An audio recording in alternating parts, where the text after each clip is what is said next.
shit.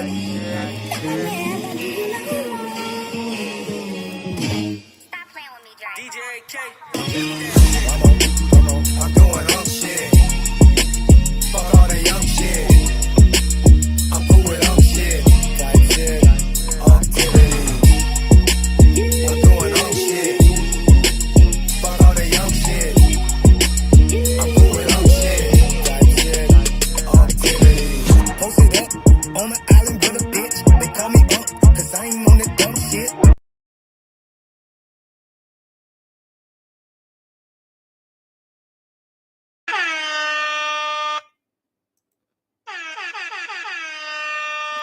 What up, people? This is your favorite Unc here, Unc B streaming back at it again on this good old fine.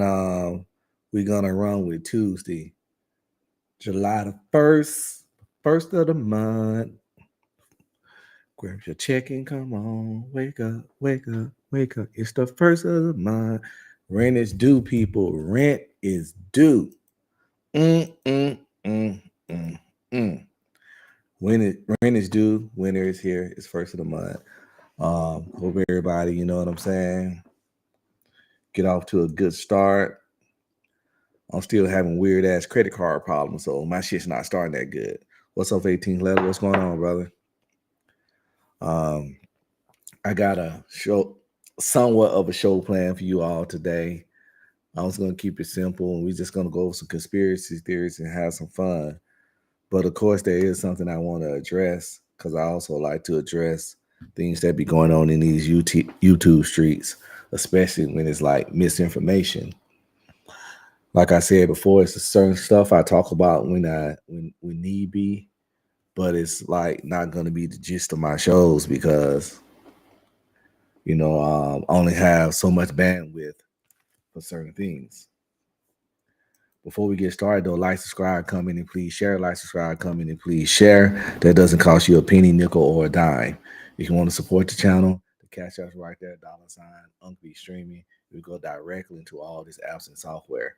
Like, we're gonna try to do this conspiracy theory to stuff, but honestly, I don't know if it ain't my internet because I get good service. I think it's just streaming software I use. I use Restream.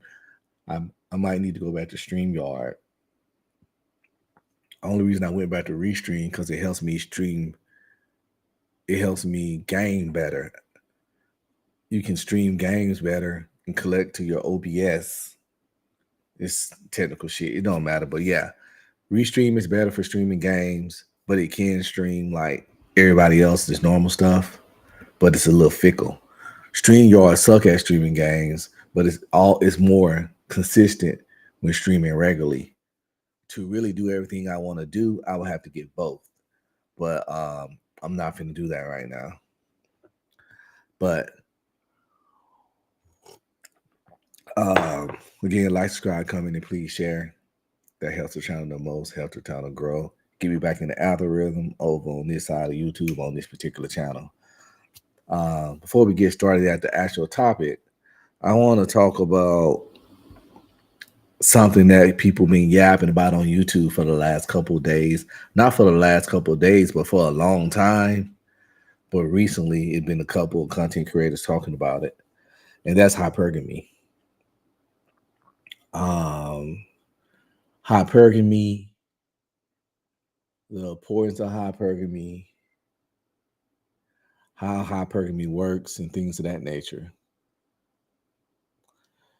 I think most people have a fundamental understanding of hypergamy, but they like to involve a lot of their biases in it, and they kind of like mess it up when it's being discussed.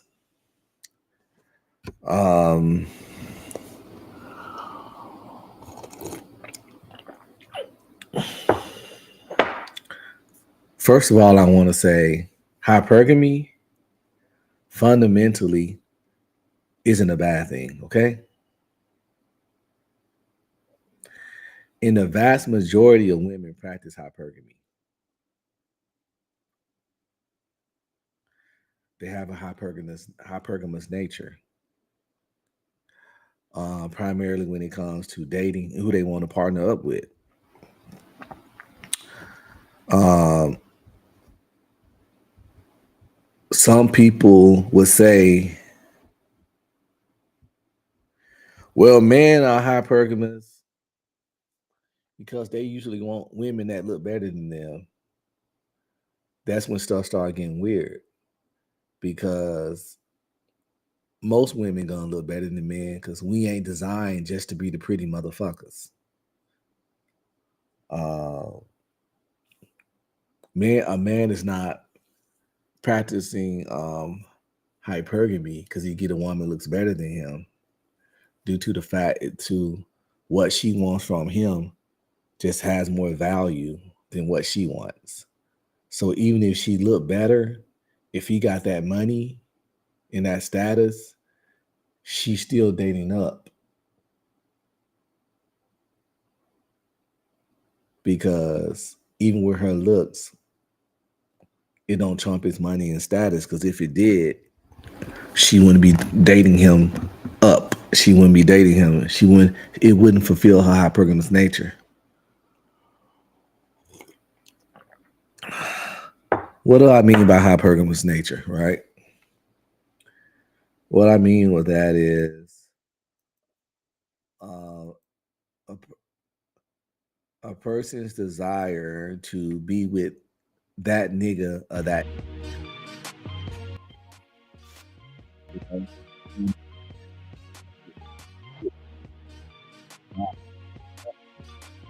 person that everybody wants, the person that steps outside and just garners attention, that person that steps outside and everybody gravitate towards them. No, that person. That person, that man or woman that every other man or woman want or want to be. People want that person. And often to be that person, you have to be extremely good looking, extremely sexy, a combination of both, extremely successful, or a combination of all three.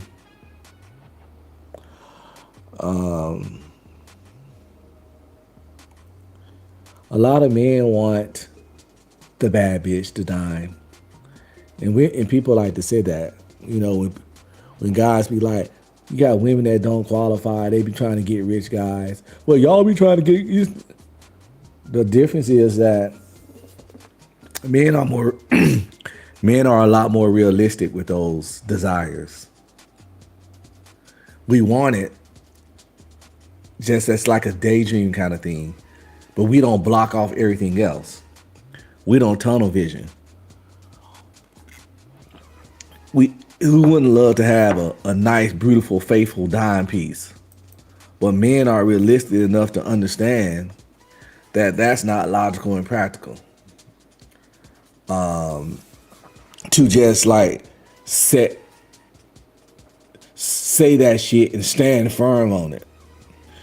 Men are more good at adapting and getting in where we fit in when it comes to preferences. Some guys do it a little too much because you shouldn't adjust too much. But at the same time, you gotta be realistic.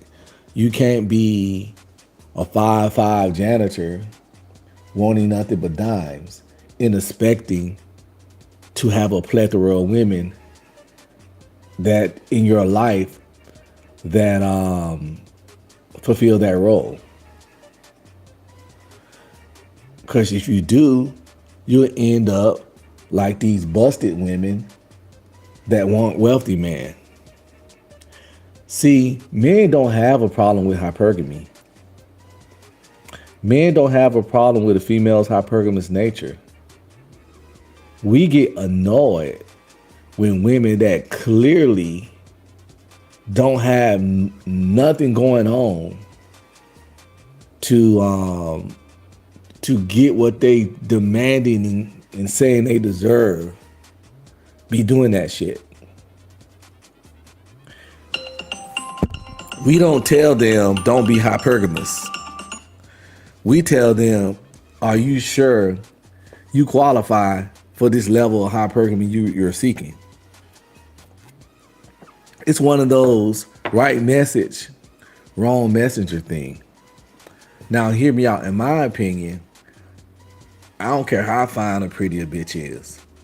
Her fucking body and her face and her vagina should never equal up to my money. If I got the bread, I'm dating down every fucking time.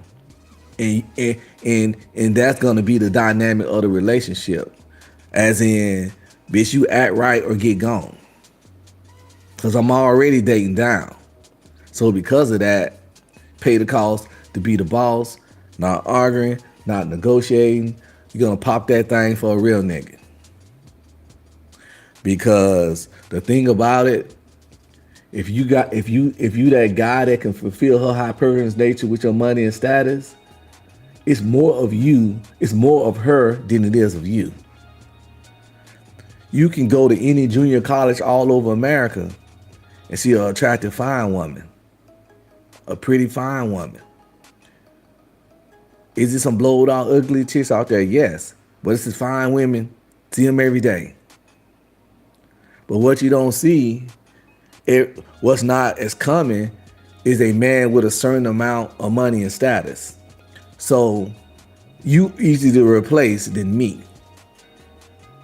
And that'd be the problem.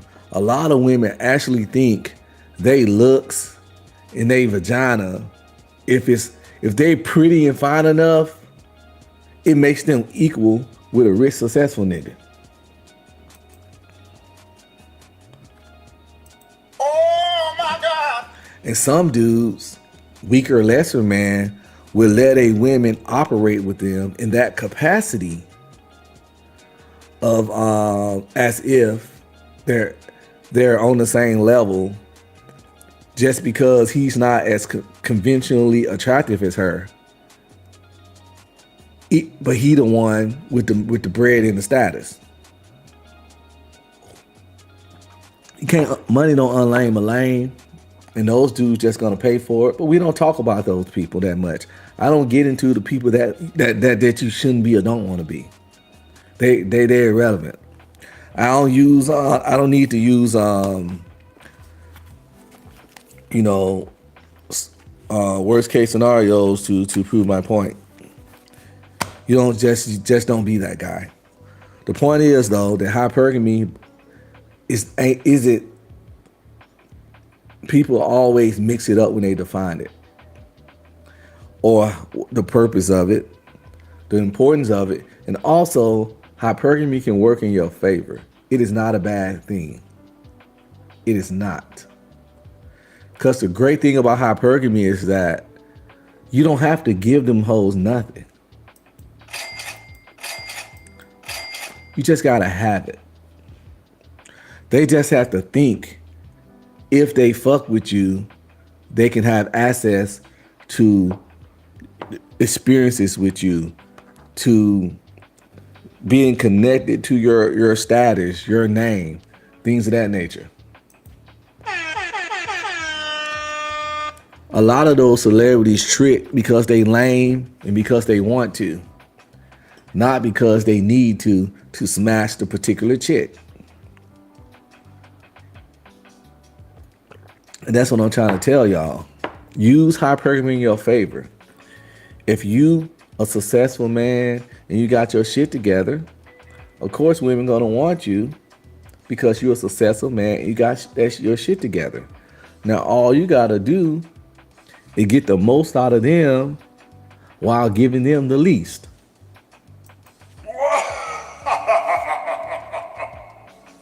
Because when they see you, when women see you're that guy, they be on their best behavior.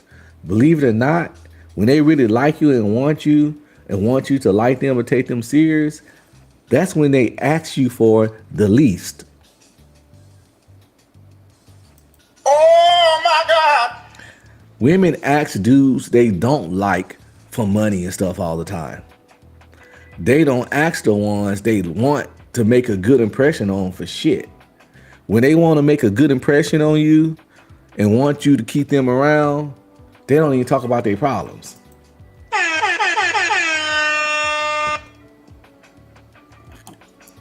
They want to work their way in that good first. They don't want to seem like their life not in order. They want to work their way in good, get up under you, let you bust them down a few times, and then they lead that shit in. But by then, you already cut, and you can tell them no. And going on about your business. That's how you use hypergamy in your favor. Use their greed, their desire for your stuff, for your resources, in your benefit. You're not misleading them. You ain't promising them nothing. They come assuming. They throw things your way under the assumption that you're going to cave, and then you just don't cave. Now, a lot of guys gonna cave, unfortunately, but not that many, because a lot of guys just ain't got bread like that.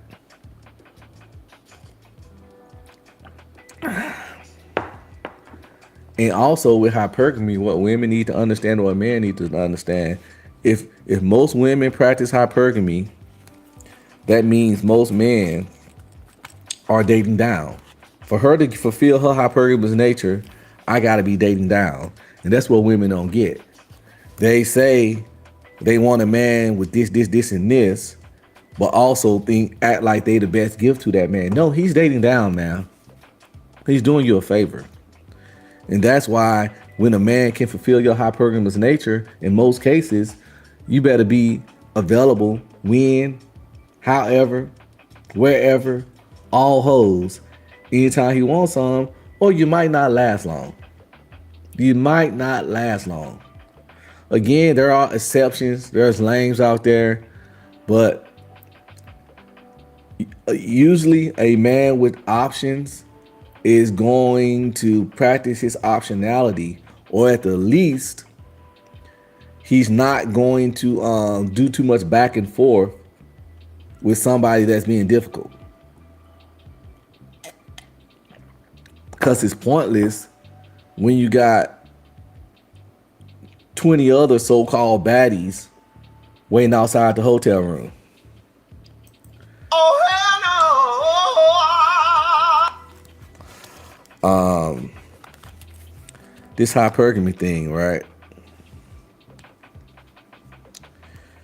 Plus, it ain't, and for the it's not. Money is a big factor of it. But it's not always about money. Hypergamy can be practiced in communities where the person ain't particularly wealthy. If Nug Nug Jr. is bigger, stronger, known for whooping nigga ass, known for throwing hands, he got more status, he got more respect in the hood. Everybody know who he is, and everybody's afraid of him. Compared to the other guys in the hood, Nug Nug, it's Nug Nug Supreme. He the apex Nug Nug. Therefore, when Bone Keisha dating him, she's practicing hypergamy. Nug Nug ain't got no money, he ain't got no job, but he the man. You did? Therefore, she's dating somebody that is perceived on a higher level than other people around, and also on a higher level than her. Oh, so you fuck with Quantavious? Oh, you Quantavious girl? She's getting respect via his shit. It fulfills her hypergamous nature. Just when she mentioned her man, and everybody be like, oh yeah, I know old boy. Yeah, I know him. That's the dude with the such and such, with the cutlass, with the or whatever. Oh yeah, that's such and such. Yeah, I heard he be knocking niggas out, boy, with the one hitter quitter. she's like, yeah, that's my man, my man. You know,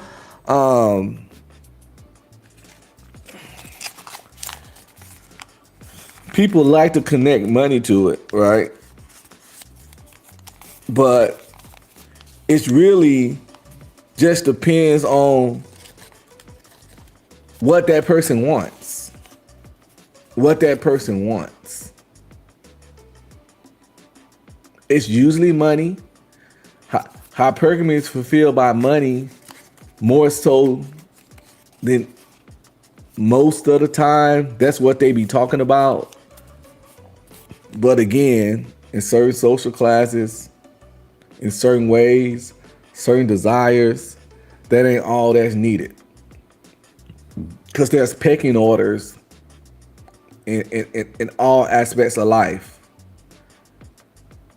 And if you at the top of a pecking order, hypergamous nature can be practiced. Prime example, the band. Some people call them band geeks. And some people like, you would date the star football player. But in the band, if you the drum major, you out there like Nick Cannon and John Line.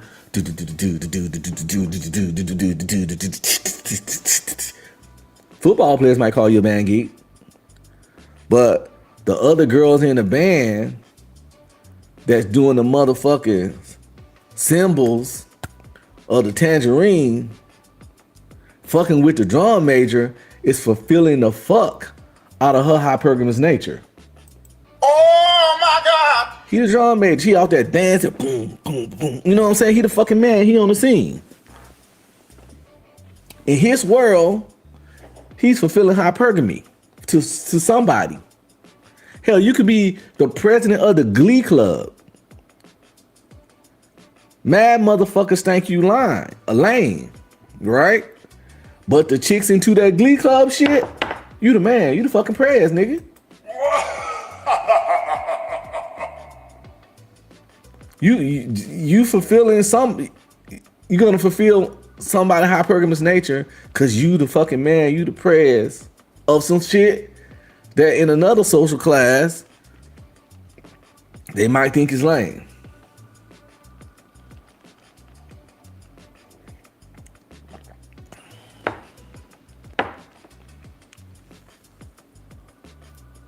Also, honestly, I be seeing cats. I be on these panels. These cats be talking about nerds, lames, geeks, and dorks.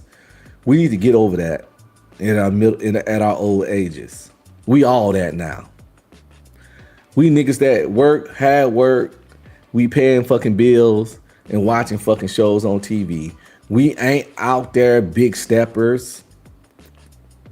Nobody don't know us except for the people we grew up with around. If we stay in if we stay in our hometown, or the little few people we know in the city that we live in. We regular people. We ain't no movers and shakers. Everybody got nerdy hobbies and nerdy habits. I don't want to be a real nigga. I said that before. You can quote me on that. Anytime somebody say you a nerd, I'm a real nigga, I say good. Cause if a nerd mean your bills are never late, always on time, you ain't never missed a bill, never missed a mortgage, you never concerned about nothing getting cut off, you ain't got no extensive criminal record, you ain't dodging bullets, you ain't got no ops, you ain't got nobody out to get you. I ain't never been shot. I ain't never been stabbed. I ain't got a whole bunch of baby mamas. I ain't got no teeth punched out my fucking face. I ain't got no weird ass scars from brawling in the hood. Sign me up to be a nerd. Also, the shit just middle school is fuck to me.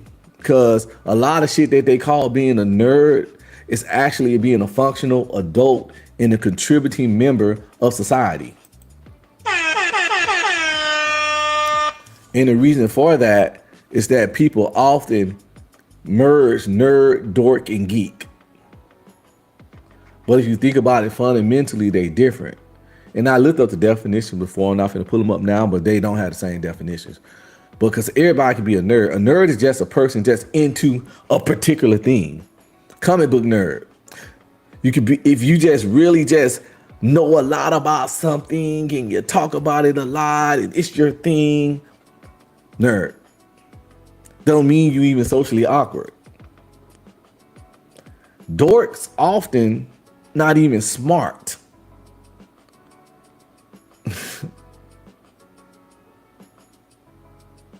Geeks are smart and usually socially awkward. Dorks are just socially awkward and often dumb.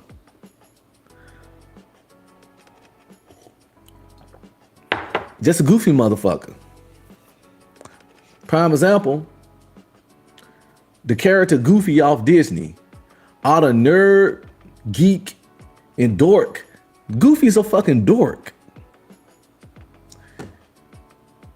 Goofy's a dork. If any of those things he'll be, Goofy is more closer to dork.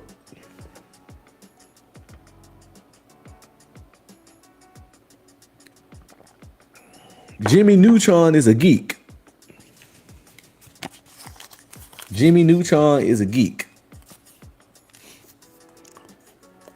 And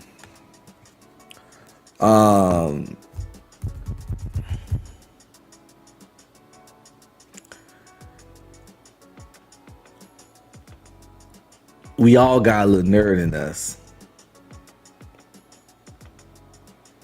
But I be on these panels just watching grown ass men being 40 fucking 9, 52, calling dudes nerds, and it's weird. Nigga, you a fucking grandpa. What are we talking about here? Think about it. Oh my God! You calling someone a nerd as if it's a slam on them. Bruh, you a grandpa. What the hell? You sit down, Paw, cause ain't shit cool about that. Go cut the yard in your khaki shorts and your Vans. And trust me, I'm old my goddamn self, but I don't go around being the cool police. I'm too old to be the cool police. Cause to tell the truth, all us niggas that all I want to be in the pedals, niggas 30 something and above calling each other nerds. All the young niggas gonna call us unks and washed and dinosaurs. So we not cool, nigga. None of us. We passed the age of cool. We passed the age of cool. Out there talking about, yeah, let's go get jiggy. I don't know what the fuck niggas be. we, you know what I'm saying, old school shit to these. No, nigga. Walking around 58 years old talking about type shit. Type shit. Yeah, type shit. We ain't cool. Most of us old ass niggas that's calling each other all these things, we go hang with people in their 20s or try to hang with it. We're gonna stand out, we're gonna look awkward, and we just gonna look lame, we're gonna sound lame, and it's gonna be lame. At this point in life, go be a nerd. Go be a geek. Go learn some AI, go learn some software, go read a fucking book, go meditate, go learn some shit. Go get some certifications, go learn how to do stock, learn how to invest, get some properties, learn, get knowledge, get information, get money. Go be a nerd. Nerd and geek is more substantial to success in life than that other shit. Cause I can honestly say, some of the coolest niggas I knew in high school are damn near homeless now. if not. You don't want to peak in high school because you worry about the wrong shit. Because a lot of the shit that people call people nerds and geek for are actually beneficial. But they'll say stuff like, well, them hoes ain't gonna want to fuck you. If you're a middle-aged man and you're validating your worth by the amount of vagina you get, you already lost. Oh my God! First of all, you give vagina too much power. I get it when you're young and you fucking full of testosterone, you competing. Of course, that's how you gauge your shit, on how many hoes you can pull. But that's what I call arrested development. And we suffer from that in the black community. And by that, I mean motherfuckers can't let go of the behavior and the mindsets and the ideologies that they had when they was fucking in their teens and early 20s. And they practice this shit today. That's why you see old niggas dressing like YNs. You see old niggas out there still like not protecting their seed and mismanaging their sperm and knocking chicks up when they old as fuck but can't afford it. You see old niggas crashing out and jumping on chicks and doing all kinds of weird crimes related to women. Like, nigga, what the fuck wrong with you? Like, you 45. You know, why are you still getting your feelings and crashing out over women?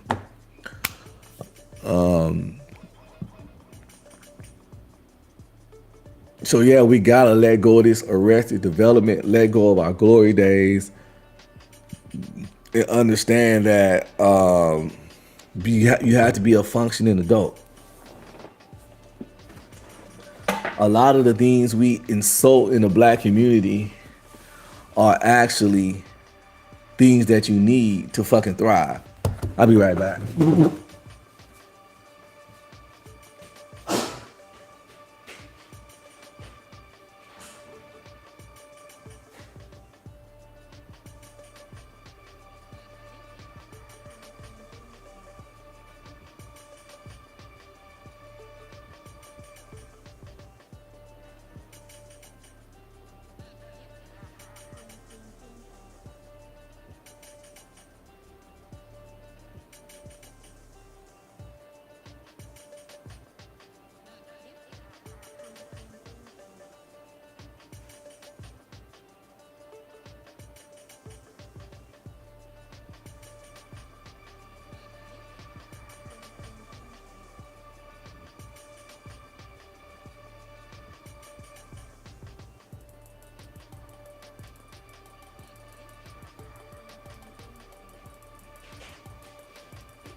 All that yapping had my lips feeling chapped.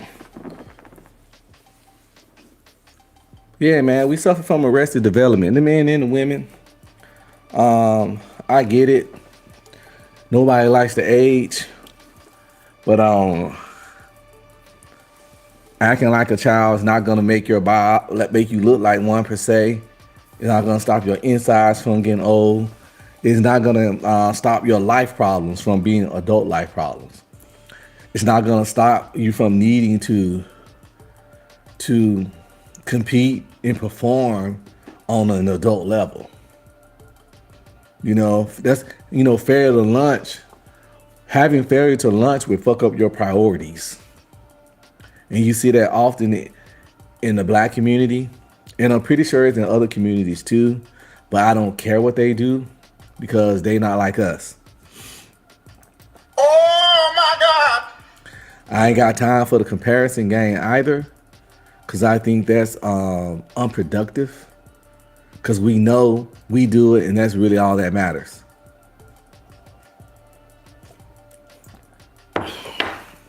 You know, because comparing and contrasting doesn't negate, it does nothing. It really just tries to deflect. And I don't try to practice that. too much. I equate things out just for the not all people, or the women's do it too, or the men's do it too. But I don't make what somebody else do as the primary point of my point, if that makes sense. The primary defense of my statement is not gonna be, well, you know, white folks have arrested development too. I just know we do it. In my opinion, it's prominent in the black community. I mean, when I used to be in Korea, used to be out there seeing old ass first sergeant majors trying to dress like young dudes, looking crazy as shit. Jerseys on, hat tilted to the back, Jordans, looking like certified unks and shit, cause you know, bellies be all big. They got everything that an old unk got, but they got young nigga clothes on. And people be like, well, we know what the young niggas clothes is, the young niggas look. There's a such thing for, this is one of the times where I try to keep it balanced. There's a such thing for men and women, what called dressing age appropriate. Not saying because you're a certain age, you gotta wear fucking suits every day, and cardigan sweaters and khakis and penny loafers and no shit. No. But if you don't, and not saying for a woman, you gotta dress like a librarian every day because you fucking 38 or 45. But if you don't know what it looked like, you're probably part of the problem. So I'm not gonna get in great detail of describing the attires of these people. But if you not part of the problem, you know exactly what I mean when I say there's age appropriate dress for men and age appropriate dress for women. Now at the same time, I'm all for saying you're an adult, so you can do what you want and dress how you want. But be prepared to be perceived and received in a certain way if you dress a certain way. And I'm not saying that's right or wrong, because I get it. Your attire doesn't define you. You might be a totally different person once I talk to you and get to know you. But unfortunately, a lot of people will make a determination of who you are before talking to you and getting to know you based upon your attire in a lot of cases. Again, not saying that's right or wrong, but the thing about it, it is what it is, and that's the way it is. And there's really nothing you can do about it, because it's each one of these individuals' personal choices. If they choose to perceive somebody off attire, you can't stop them because you can't control their mind. They're just gonna do that shit.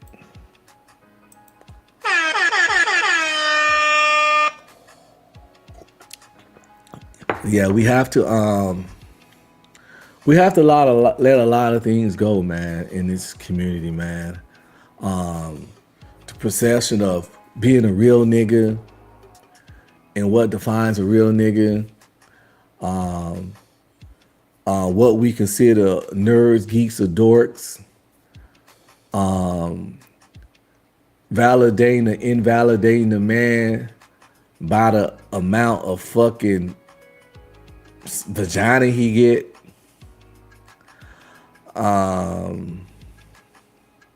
As that's just weird to me, because I don't see how we giving somebody's stinky sex part so much power. Something that they all have. Something that they don't have to do nothing to get but be born. They don't have to earn that. They literally just born with a vagina. And something that they all swear good. I ain't saying that's the case. And we know it ain't, because some of them stink. Oh, hell no. But they all say it's good. So they all got one. They all say it's good. It's common as fuck. It's very common Having a vagina is very common for a woman. Yet we give such a common thing the power of validation.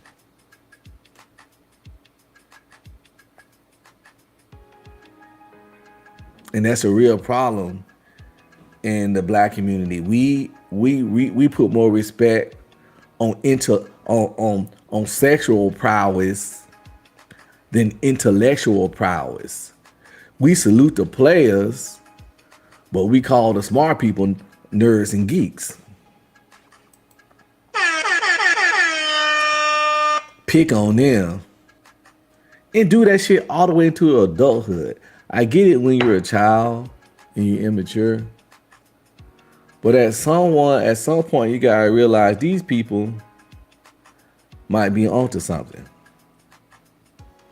Yeah, he probably ain't getting a bunch of poontang, but at the same time,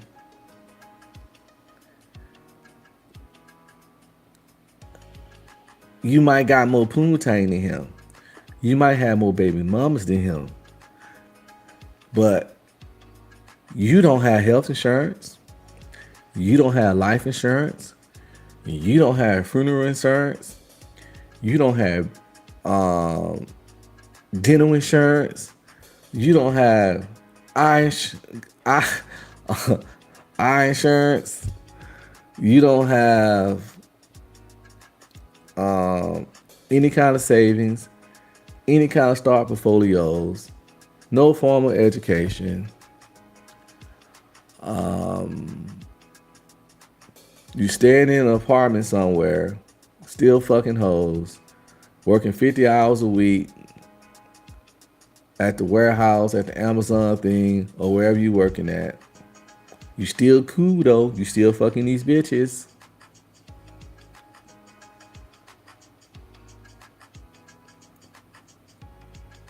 Where's that shit gonna really get you in life, in the big picture, in the scheme of things? Where does being cool, good with women really done for the vast majority of people that can get a lot of ass? Actually, it often takes away from the man more than it contributes. You often end up paying child support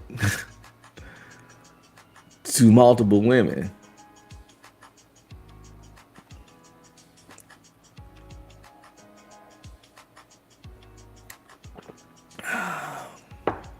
And that nerd, that geek, that dork, whatever you want to call him, he could eventually gonna get some ass at some point, or he might not. But my whole thing is, even if he don't, we like to try to like come at the situation as if this guy life just is ridiculous because he ain't getting no ass. If your world revolves around booty cheeks, you really need to look at your priorities, especially if you're not financially and physically where you want to be or where you need to be, especially the physical part. If your health ain't where your doctor recommends it need to be,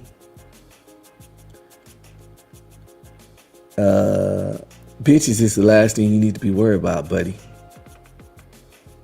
Straight up. If your pockets, everybody ain't gonna get their pockets where they want to be. You feel me? I get it. I want to be a millionaire so freaking bad. You know, but I'm clearly not one. So everybody's not gonna get their pockets where they need to be. However, you can, where they pockets where they want to be. However, your pockets need to be where they need to be. And by where I need to be, it means that you can pay all your bills and have money left over. And if emergencies pop up, with at least up to $500 emergencies pop up, you got some kind of way to cover it without robbing, stealing, begging, scramming, sucking, and fucking. What the hell?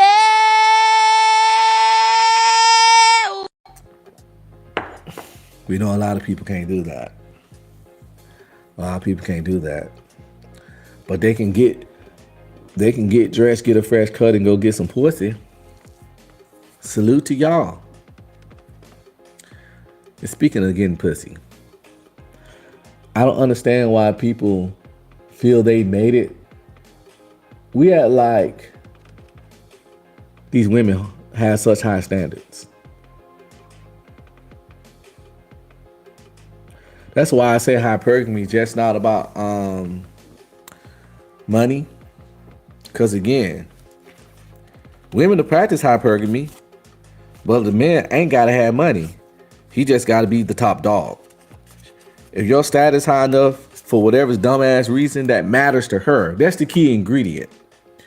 The reason why you the man has to be something that turns her on or matters to her or important to her.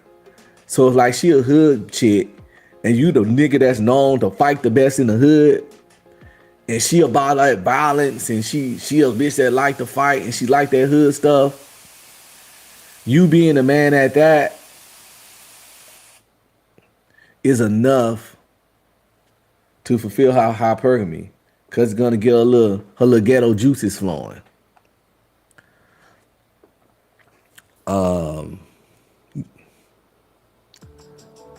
But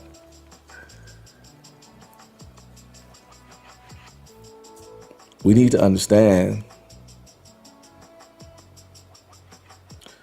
we got a lot of stuff going on. We got a lot of stuff going on in the community, man.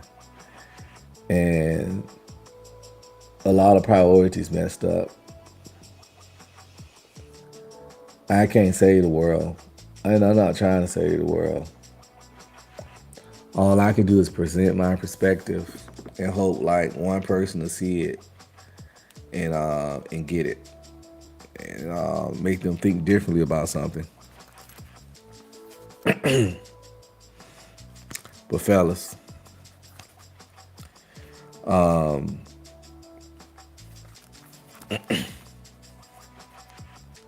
not being a winner with women don't make you a loser at life, because women ain't life. Simple as that. They just humans. Is companionship good? Yeah. Is sex good? Yeah.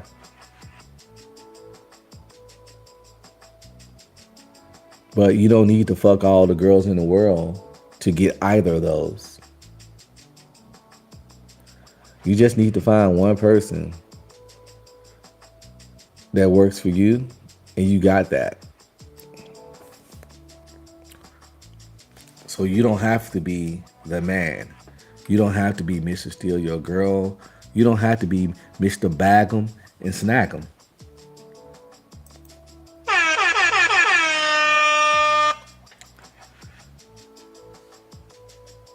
To be a winner at life in the things that should matter to functioning, well-adjusted, mentally healthy adults.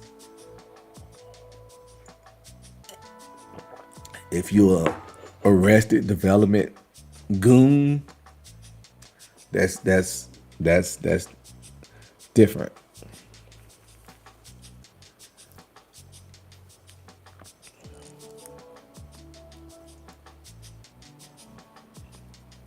You know, when you see people mid-30s still talking about they had a fight last weekend, that shit baffles me. Unless you was fighting to protect your family or your property or defend yourself, what the fuck is going on here? And they stories don't be none of that. It really be some extremely avoidable nigga shit that a person of a certain age shouldn't get into. You just shouldn't. It's weird as fuck. But all that stuff I talk about wasn't even planned, but I just had to address the hypergamy because over there on This Might Be Risky, Hamp was talking about it. And I just see stuff on YouTube people be talking about, and they be talking about it just from, in my opinion, a very flawed perspective and a very narrative creating perspective. That's a big thing people like to do. You can like tell it. You can tell. They talk about certain things. They present it, but you hear that they're trying to convince the audience to perceive it a certain way. And they're doing it in a subliminal way. If you believe something, just say it. And maybe some people will believe because you say it. But I literally see the shady way they try, the subtle way. Cause I get it. Ain't nothing wrong with convincing your audience to see something your way because you want to be understood. But when you're doing it in an indirect way, that comes off as kind of weird to me.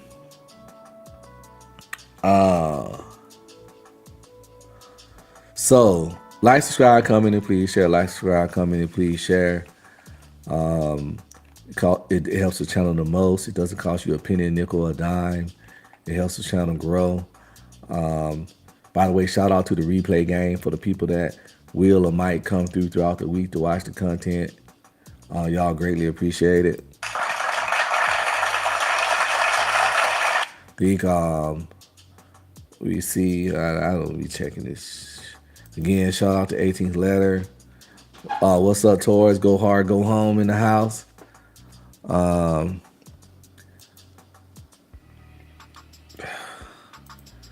We got, so we are going to, what are we going to do here? The real show is about conspiracy theories. I just talked about that. We got it out the way. Now we can get to the content that I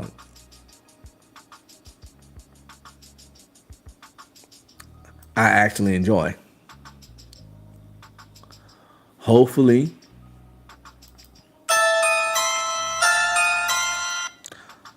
YouTube will work and let me play this content. We're gonna find out. My YouTube's been cracking up. If my YouTube get to stutter, stepping, shucking, and jamming, I'm just gonna beat you guys a do and get on with my day, because I do have other things I definitely need to be working on.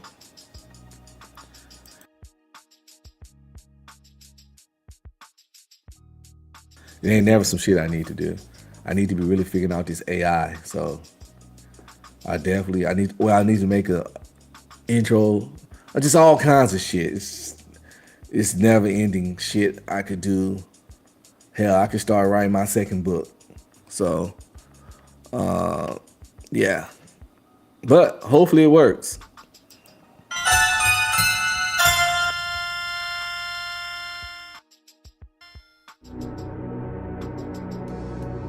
The sun is a hole in the sky theory proposes that our sun is not a star, but an opening to another dimension or realm beyond our universe. Proponents argue that the intense light. By the way, these just conspiracy theories. I ain't saying I believe them, don't believe them.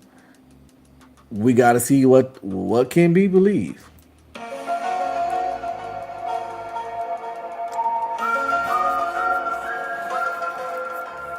I'm very open-minded. I'm all about giving new things a chance. Some of these conspiracy theories be too far-fetched. I'm not gonna lie. You know, some people be too deep into conspiracy theories. It be sounding like certified basket cases. You gotta find a balance. I'm one of those people that always say I don't believe in extremists in any facet of anything, be it red pill, be it religion, be it politics. If you too far right, you get on my nerves. If you too far left, you get on my nerves. If you too much of a against the Bible, you get on my nerves. If you too goddamn religious, you get on my nerves. If you too feminine, you get on my nerves. If you too masculine, you get on my nerves. I can't stand the Mr. Machismo. If you blink 2 times in a row, you ain't a real man, niggas. You know, all that shit. Any extreme shit is fucking weird to me. If you all like, I hate women, if you over there like, the woman is God and pussy is everything, you get on my nerves. So yeah, I can't do any extremes. Niggas gotta be balanced, man, for me to fuck with it. But yeah, so I don't know if these conspiracy theories are balanced or not. But let's see. Right now, this one says this conspiracy theory is the sun is a hole in the sky. This is a conspiracy theory that I ain't never heard. The sun is a hole in the sky. We gotta see what makes them think this. The sun is a hole in the sky theory proposes that our sun is not a star, but an opening to another dimension or realm beyond our universe. Proponents argue that the intense light and heat we perceive as sunlight is actually energy pouring through this interdimensional portal. Some researchers suggest that solar flares and sunspots are evidence of turbulence at the boundary between dimensions. The theory posits that the sun's corona, which is paradoxically hotter than its surface, is explained by it being the edge of the interdimensional opening. Advocates point to ancient mythologies that depict the sun as a gateway or eye in the sky as cultural memories of this cosmic truth. Some believers claim that advanced civilizations use the sun as a means of interstellar or interdimensional travel. The theory incorporates ideas from plasma cosmology, suggesting that the sun's behavior is better explained by electromagnetic phenomena than by nuclear fusion. Proponents believe that understanding the true nature of the sun could revolutionize our approach to energy production and space exploration. Some researchers argue that the cyclical nature of solar activity is related to events or influences from the other side of the portal. Advocates suggest that certain unexplained phenomena, like solar neutrino fluctuations, support the idea of the sun as an interdimensional anomaly. The theory proposes that other stars might also be holes, forming a network of gateways throughout the universe.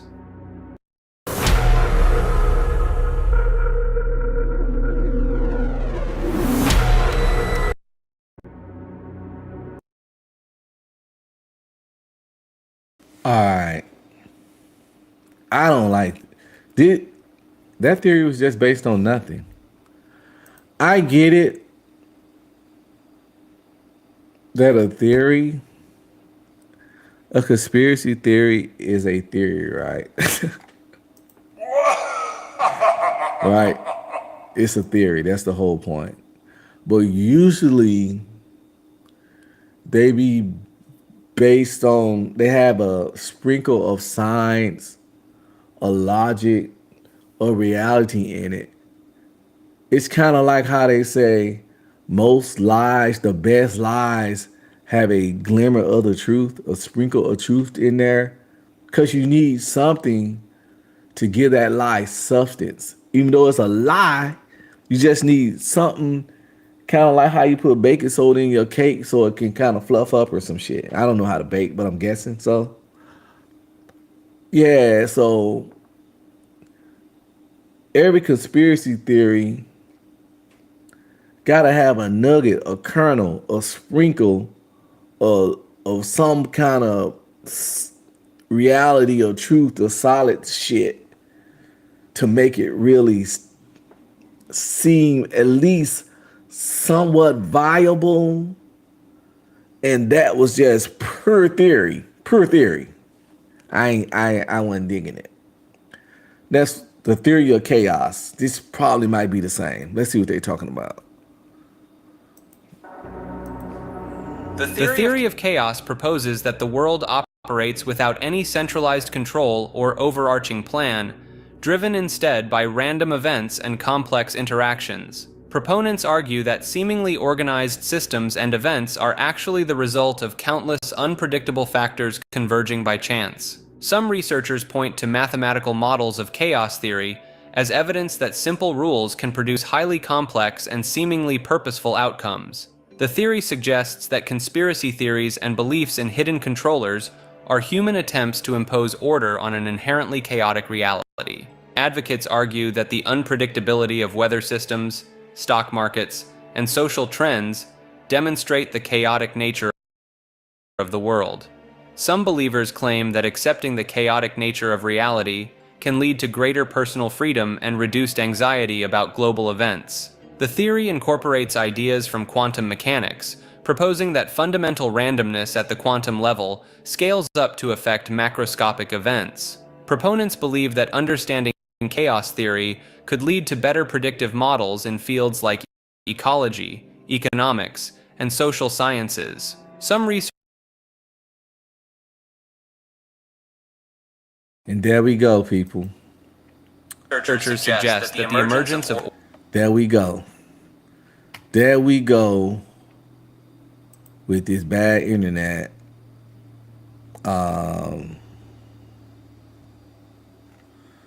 Quite annoying. Quite annoying. I'm going to. I don't want to come back to StreamYard because I know theirs work better. But I can't game on it. But it sucks doing content and having difficulty reviewing videos. Like I had no problem yapping because I just got out there and yapped for an hour, and I can do content without reviewing anything for an hour or two or three. But sometimes I be wanting to review certain things because it's just, you know, it be cool shit out there per se.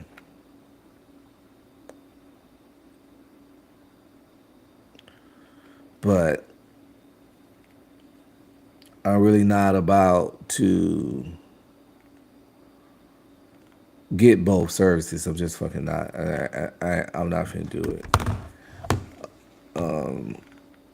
Like I said, I'm looking into ways now to get my bread up. Let's check this one out. As always, timestamps have been provided, and be sure to check out my new React channel down below where we cover more videos like this. Enjoy the video.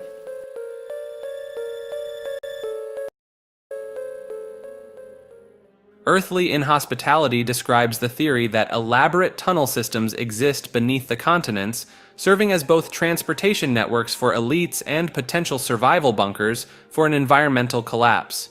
Proponents believe these underground complexes were built by governments, powerful families, or ancient secret societies as part of a long-term contingency plan.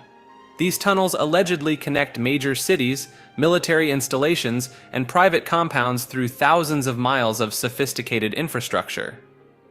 Conspiracy researchers point to declassified government documents about Cold War-era bunker systems, unusual underground construction projects, and unexplained seismic activities as evidence of their expansion. Some theorists take this concept further, suggesting that environmental destruction isn't accidental but orchestrated, a deliberate plan to make Earth's surface uninhabitable. By engineering climate change, pollution crises, and resource depletion, those with underground access could effectively eliminate the excess population while preserving themselves in subterranean sanctuaries equipped with decades of supplies, advanced technology, and luxury accommodations. Believers cite the accelerating pace of climate change alongside the seeming reluctance of world leaders to implement meaningful solutions as suspicious. They question why billionaires are purchasing remote properties with unusual security features and why certain military facilities have undergone massive, classified expansions underground rather than above. The theory connects to older conspiracies about Denver International Airport, which some believe conceals entrance points to these networks beneath its controversial murals depicting global catastrophe and rebirth. Similar claims surround various mountains in Switzerland, where observers have documented unusual construction activities and restricted areas. Whistleblowers occasionally emerge claiming first-hand knowledge of these facilities, describing vast chambers capable of sustaining thousands of people for generations, complete with hydroponics farms, artificial sunlight, and closed water systems. While mainstream sources dismiss these accounts, their details often align suspiciously well across unrelated testimonies from different countries. Perhaps most disturbing is the suggestion that certain bloodlines and organizations have maintained these underground realms for centuries, expanding them quietly while waiting for the right moment to retreat from the chaos they themselves have engineered, leaving humanity's remnants to fight over an increasingly hostile surface world. I don't know about all that, but I used to watch a show called Bunker Builders, and pretty much the concept of the show, it was this company that used to build bunkers underground in secluded areas where people had properties and things of that nature, and families and stuff used to come to them, and they had different bunker plans, different sizes, and different setups. They'll set up the bunker where you can live in there for 2 to 3 years, 5 years, whatever. They have all the supplies and solar power and generators and blah, blah, blah. And you're underground. And business was booming for those guys. And this is not the only company that do it. If you were to go online and look up, getting bunker built, you'll see multiple companies. There's this one thing, you can Google it and check it out. These people bought a big old nuclear silo, and they refurbished it and rebuilt it and turned it to this living quarters with a whole bunch of rooms, everything set up. We got like a farm inside, just everything you need to survive life for years. And people have already paid. They paid for their spot in there.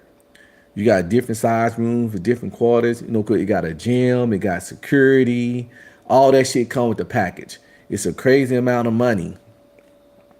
But people pay for it. And when the shit hit or about to hit, they're gonna rush there and they're gonna live in that community and separate from the rest of us until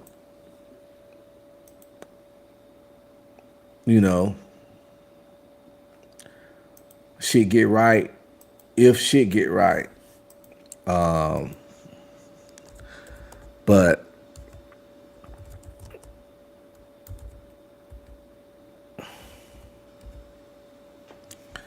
I'll see if I can find it.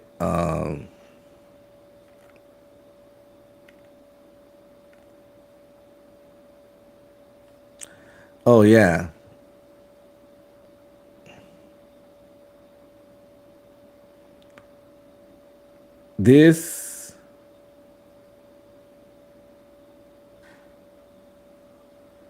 I think this might be it.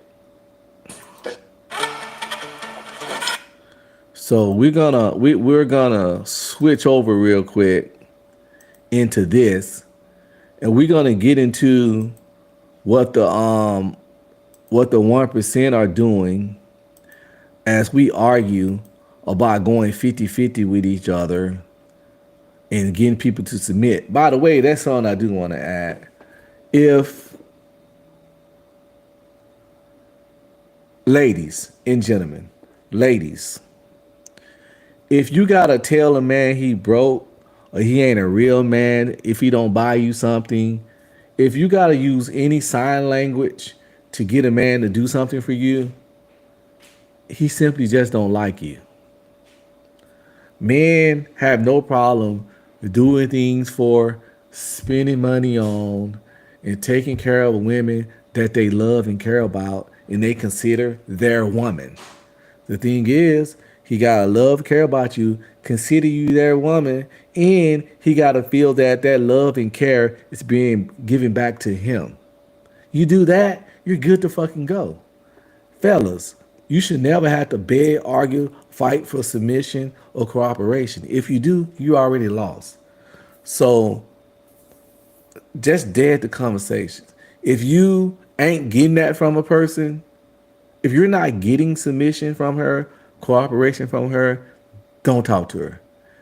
If this nigga ain't helping you or doing nothing for you, and y'all in a actual relationship, he might not be that into you. Now, don't understand. You have to actually have some substance with that person to get both of those things. If y'all out here is having situationships and not making it somewhat formal official, but wanting cooperation and submission, wanting money and help and stuff, but y'all not nothing, then that's probably why you're not getting it. You can't have one foot in but wanting the full shit. Last but not least, I just want to add that for the women out there that's talking about celibate and abstinence, fellas, don't run from a woman if she says she want to be celibate to marriage. Don't run from her if she want to be abstinent to marriage. Just simply tell her, cool, that works for me as long as I'm financially abstinent and financially celibate until marriage. If she's okay with that, then you be okay. You can be okay with her, long as she understands that you would not spend a nickel, penny, or a dime her way until she's your wife. The same way you won't get to touch that punani until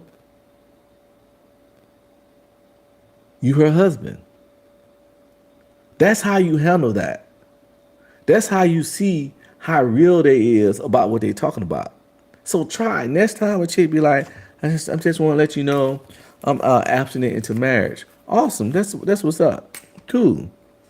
I can work with that. Oh, for real? Yeah, long as the whole time, long as I'm financially abstinent until we get married, we pretty much when we hang out, you pay for yourself. We ain't even going, you pay for yourself and I pay for me.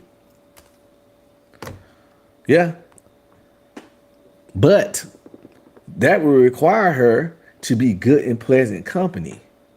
Because the only way a man really gonna hang around you consistently like that and fucking ain't on the table is you gotta be a whole lot of fun to be around. And please also understand that this only gonna have to be a certain type of man that's bored and ain't got nothing to do, because the moment that man run across a chick that wants to hang out and fuck, your ass gonna go to the back burner. So it's kind of a lose-lose situation for the women that doing that shit, unless the man is a certified loser. That celibacy abstinence shit only works on a certified loser. But if you really like the woman or really think she got some good qualities, or if you, for whatever reason, just want to see her reaction, I don't fucking know. Or you might mean the shit. If she down, you down. If it's good, it's good. But just try it. Try this one for. This is one of the times. I don't believe in testing people, and I don't consider this a test because you don't care about the outcome, because you already know you're dealing with a goofy chick. Try this one for shits and giggles. Just try it. The next time a woman says she's abstinent or celibate, tell her that's awesome. That works for me, because when I date women, I like to be financially abstinent and celibate.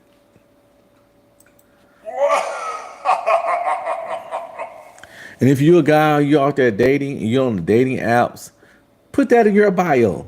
Like how they put no section to marriage, put not spending money on a woman into marriage in your bio.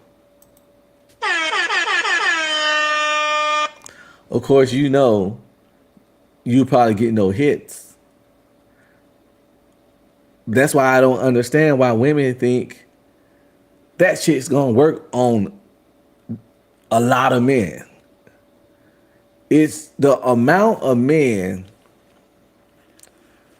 that's gonna wait for a woman, especially one that's already been fucking, and often one with a kid or two that's trying to bogart the coochie until marriage.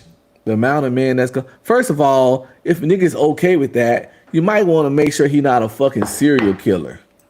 Oh, hell no. Or this nigga.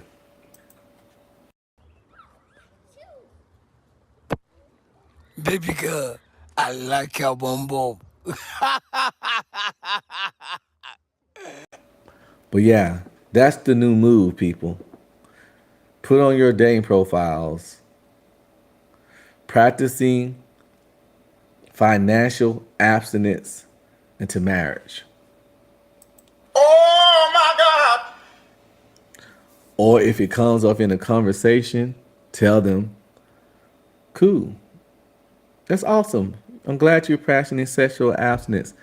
Because that's funny, because I'm practicing financial abstinence till I find my wife, till I find my queen.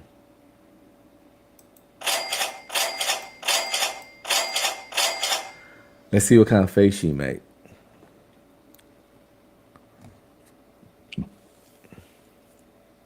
You find out real quick what she's all about. I can tell you that much. You're gonna find out what she's all about. Real talk. But let's get back to this, man. Anyway, put that shit in your backpack, people. Put that shit in your rucksack. Put that shit in your pocket. That you have a lot of fun, y'all fellas. Y'all have a lot of fun with that one. You're gonna have some fun with that one. Trust me.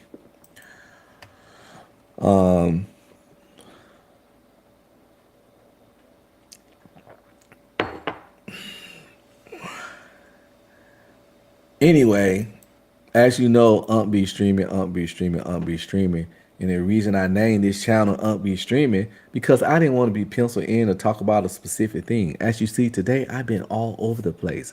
Cause you know, I have a diverse interest, all kinds of shit interests me. And this time as I was looking at I pulled up the Doomsday Bunker. So we're gonna talk about this Doomsday Bunker, cause this is what the 1% got going on as we again arguing about far left, far right. Is a man a woman? Is a woman a man? What clothes a nigga can wear? Like, does your clothes define your sexuality? Like, oh, he got tight pants on, he gay. I didn't know the kind of pants I thought the only thing make you gay was fucking to somebody of the same sex. But maybe that's just me. Well, not fucking, but doing something sexual with someone of the same sex, in my opinion, is the only thing that make you gay. I don't even think the thought make you gay. It might make you gay adjacent. It might make you sus.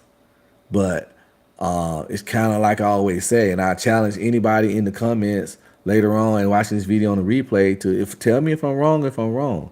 But this is my logic behind it. If I said it before, if I want to murder someone, if I want to murder a bunch of people, and I think about it all the time, does that make me a murderer? And the answer is fundamentally no. If I fantasize and dream about raping women, does that make me a rapist? No. It makes me a sick motherfucker that needs to seek help. but it doesn't make me a rapist. It takes the actions. If I'm planning out bank robberies every day and got schematics and everything, I'm just planning different bank robberies every day. I'm not a bank robber until I rob the bank. So if you think about, fantasize about, dream about doing something with the same sex, you're not gay until the action.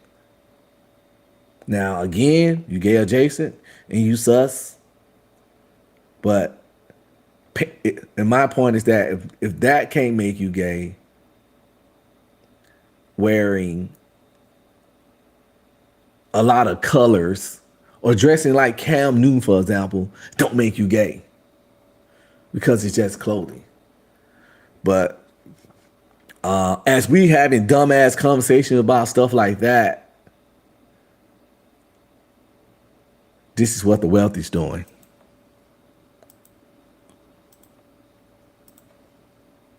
As you can see, this place is... As you can see, this place is pretty much unchanged from the Cold War. This is a converted missile silo. How much can this place withstand? It was engineered to withstand a 10-kiloton nuclear warhead.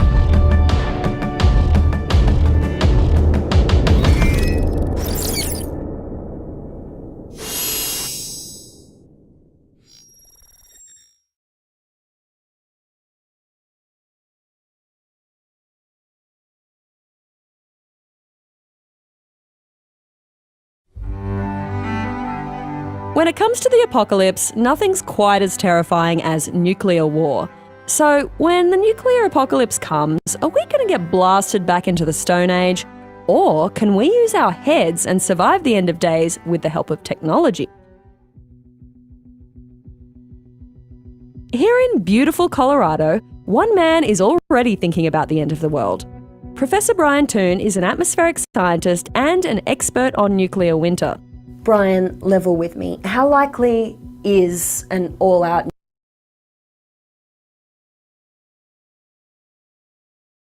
nuclear war, and should I be finding a bunker right now?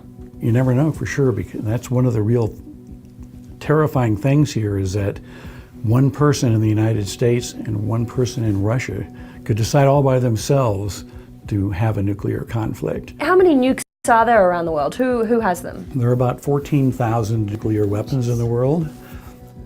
More than 1,000 of them are held by Britain, France, India, Pakistan, Israel, and China. Each of those countries has 200 or 300. Then Russia and the United States have 90. The way they talk about nuclear weapons, you would think it'd be more than that in the world. But I guess when they're so powerful and do so much damage, you really don't need that many to handle business, to get the job done, what that job is, you know? % of the missiles. So the lesson is everyone has nukes now. But what exactly happens when these bombs go off? If you're knocking over concrete buildings, you're going to blow people to pieces. So there's a range of going out from distance in which you die from the blast wave tearing you to pieces, the radiation burning you up, the light wave burning you or catching you on fire. What happens when day one, a week later, a year later, what are we looking at? Well, when a nuclear weapon... Mad radiation, yo. Dirty air, dirty dust, radioactive dust. They dirty bombs. I don't know if he's going to say this because I might be wrong.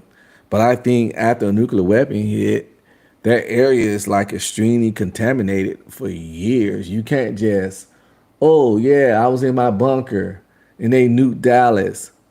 Then a week later, you come out your bunker like, okay, let's go out here and figure out who made it and survive and regroup. your ass probably gonna get 39 forms of cancer in a week. That's just my limited understanding. Let's see, this nigga the scientist. I'm just a nigga on YouTube. You know what I'm saying?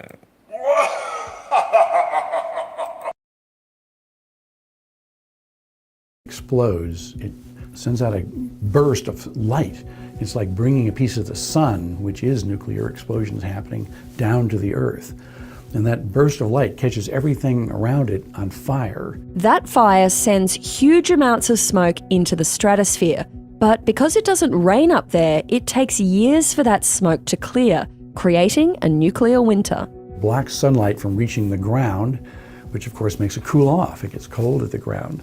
And people expect that about 90% of the global population will die from starvation because there won't be anything to eat. The more I thought about nuclear winter, the more terrified I became. I needed a plan to survive the nuclear apocalypse before the world went to hell. So where do you go when you want to get off the grid? Kansas. Here in the heartland of rural Kansas, one man is offering millionaire preppers a high-tech way to avoid the apocalypse. One man is offering millionaire preppers, i.e. the 1%, a chance to survive this shit. Welcome to the Survival Condo. This former Cold War missile silo is now a luxury bunker built for the super rich. Going off the grid no longer means giving up a lavish lifestyle. Think of it kind of like Cribs, in camo. From the outside, the security cameras, armoured guard, and 8-ton steel doors are the only sign you're entering a top-secret facility. In fact, this place is so top secret, I can't even tell you where it is. I'm here to meet the man behind the condo, Larry Hall, who's going to give me a full tour. So Claire, those doors that we just came in through weigh 8 tons each. So they're 16,000 pounds. They're armored steel filled with concrete. So you definitely hear that safety bang when the door closes. Inside, this 54,000 square foot complex boasts everything you could need to live through the end of days. Okay, let's get down and show you what's underground. Okay. Oh. You're not in Kansas anymore. We're going beneath Kansas. The survival condo is spread across 15 floors and goes 200 feet underground. At the top, under the dome, are the recreation facilities like the pet park and climbing wall. Underneath that are the mechanical level, medical bay, and food stores, with luxury living quarters spread across the next 7 floors. At the bottom, a further 4 floors house a classroom, a library, a bar, a gym, and a cinema. All right, so I'll show you a full floor unit. This is a 3-bedroom, 2-bath unit, and they have 9-foot ceilings. You see we've got all these high-end stainless steel appliances. And most importantly, even though I'm 11 stories underground, I've still got a window. When these windows are all on, you're coming out of the units and you see the birds flying and the sunset coming up and the rain and the weather changing. That's the input your brain is used to. If you look in here, you can see that there's the bidet toilets, and we have a jacuzzi tub and a shower with the side jets. Why don't you... This shit about nicer than my house, man. God damn.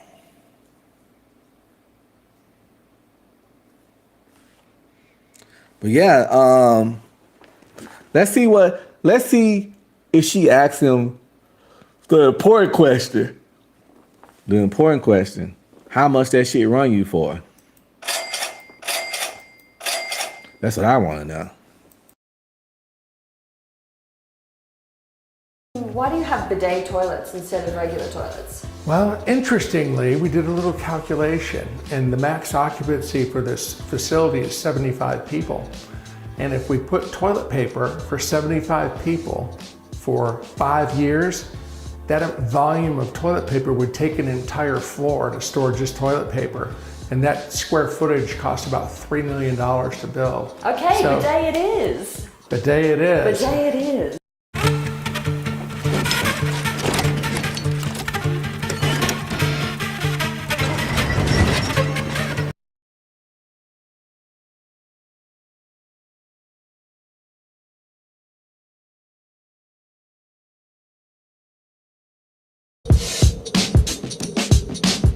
Pretty comfy.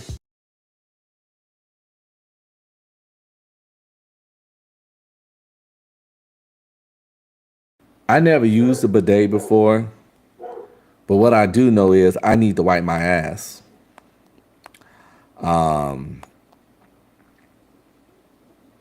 don't care.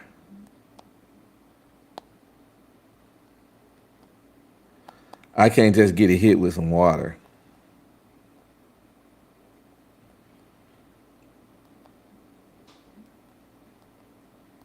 I can't do that. I don't know how hard the bidet squirt. I don't know how clean it gets your booty. I mean, I can wipe first, use wipes, then use the bidet, then dry it off. But bidet alone, I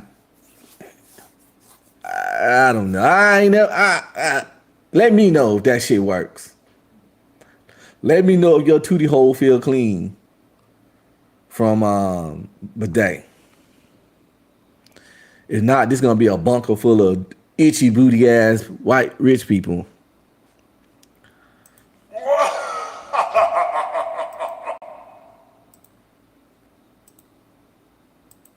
These are good mattresses.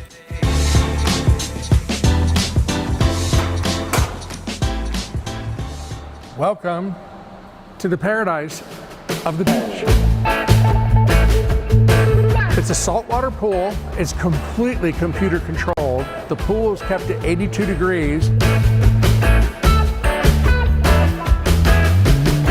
People do not expect to see a resort pool in an underground bunker. And we get drop jaws every time they go, "Are you kidding me?"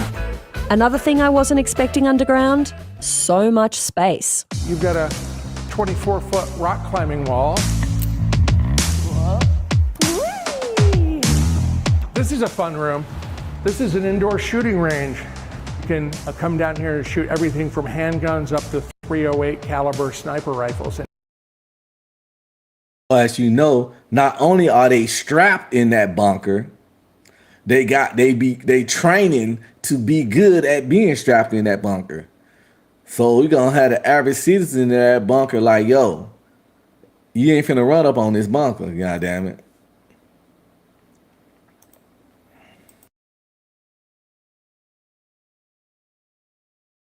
In here. So under proper supervision. So we have properly trained people. Theater and lounge level.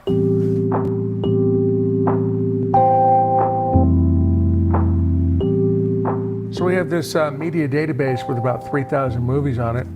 Anything in particular you're interested in? Do you have Armageddon? Oh, we got everything. We got that. All right, let's roll that. All right.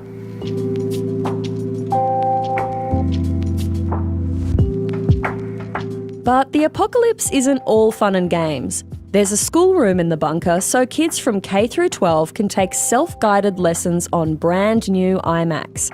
And because this is the 21st century, there's no worries if the internet goes out. This whole facility has internet. And when you buy a unit here, one of the things that you fill out on your form are things that are of interest to you. And what we do is we put that into a device that is like a Google search engine. It goes out and it crawls over the internet and it downloads websites that have those keywords on them. They're also Skype enabled, so when we bring our second silo online, they're going to be connected with a microwave link, and the kids in this elementary classroom could see the kids in the other elementary classroom. They can talk live, and so they don't feel like they're alone. Oh boy, they said his second silo. How much money young this nigga got? Lifestyles of the rich and famous. Yo. They getting ready. Not only are they getting ready, they doing it in luxury.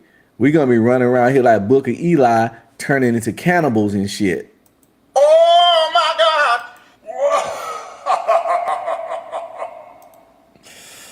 Eating each other foots and feetses, or whatever you want to call it.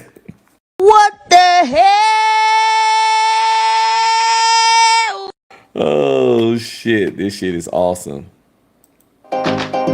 Down on the store level, there's an aquaculture setup that can be used for raising fish and hydroponics for growing organic vegetables. You can have salad daily with this kind of setup. Oh yeah. Great. It's healthy. Yeah. So we'll have tomatoes, onions, different kinds of lettuces, some kale, blueberries, strawberries, blackberries. But even without that, there's still loads, and I mean loads, of stockpiled food. This really satisfies my prepper mode inside of me. I feel very safe surrounded by tins of food. The silo is also kitted out with high-tech equipment to keep everyone in here alive for years. Backup fuel stores, a water filtration system, and even a system that scrubs volcanic ash out of the air, just in case. So if, let's say, Yellowstone were to erupt, the scientists predict that we could have 4 to 5 feet of volcanic ash here. Well, that amount of debris in the air would overwhelm our air and NBC filters. So that pre-filter would come on and it takes all of volcanic ash out of the air. Okay, so I'm not going to die in a super volcano situation. Not here. You're good. Some dungeon entrances in Top Heroes are super sneaky. At Sentry Tower, most players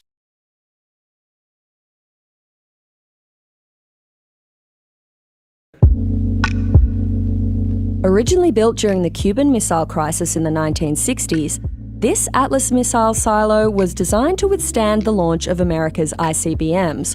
But turns out designing something to withstand a nuclear launch also makes it really good for withstanding a nuclear blast. It took Larry Hall and his team about 9 months to clear out all that missile gear before doubling the amount of concrete in the bunker and then fitting it out with the luxuries we see today. So this here is a 9-foot thick reinforced wall, reinforced with steel, and this was here when they built the original missile silo. What can you throw at it?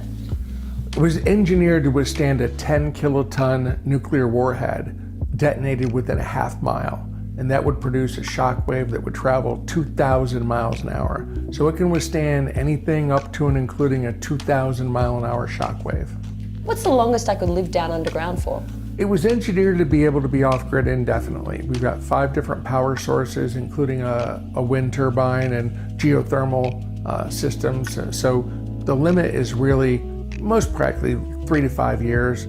That may or may not be enough time to ride out the apocalypse. A nuclear winter can last for months or years. And even after that, you're returning to a world with an altered climate, a depleted ozone layer, and a drastically reduced food supply. To get an idea of just how safe it is to live inside this bunker, I visited its very low-tech cousin down the road. Here, Hall has a second missile silo earmarked for a future survival condo. But aside from the new concrete floors, this place hasn't really changed since the Cold War. This is the elevator shaft, check that out.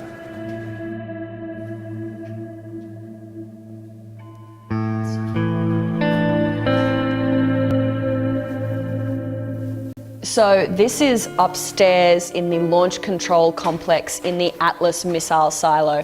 And as you can see, this place is pretty much unchanged from the Cold War. It's got, you can see the lights on springs so that if a missile goes off, the whole thing isn't going to shake off the ceiling. We've got a whole gap around the edge of the room so that you've got space for this floor to rattle.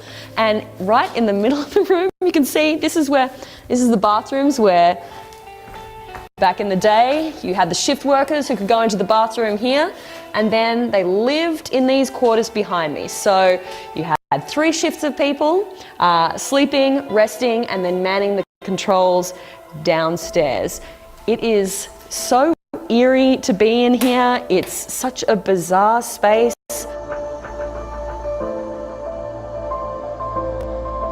What kind of people have bought here? All of our people are self-made millionaires. They're very successful. Doctors, engineers, lawyers, international business people. Almost all of them have children, and they're concerned about the what if scenario. Like every year, it's like whether it was Superstorm. Yeah, so this bunker is one of the extreme versions. You got families that have their own personal bunkers.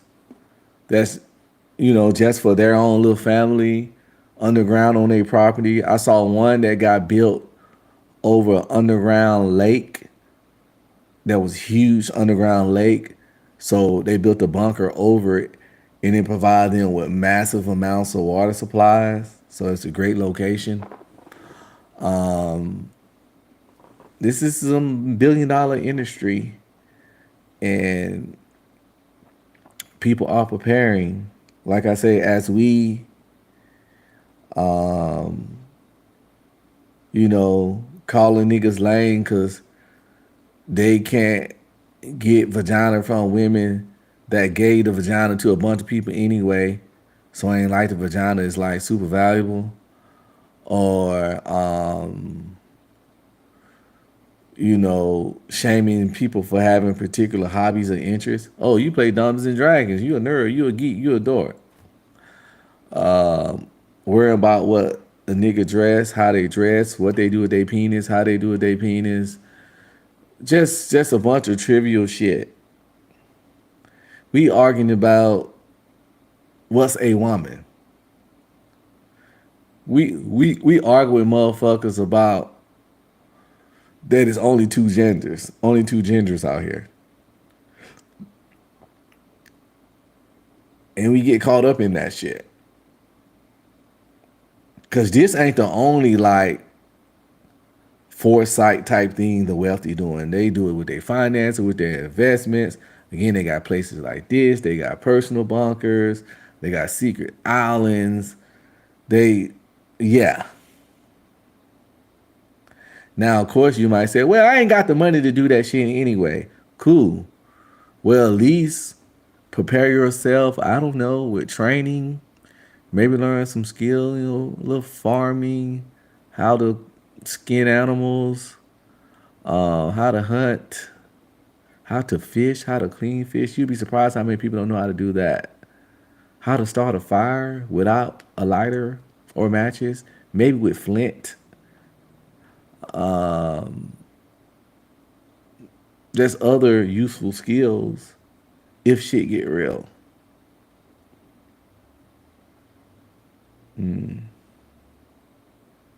Yeah. But we're not. We're too busy worried about dumb shit.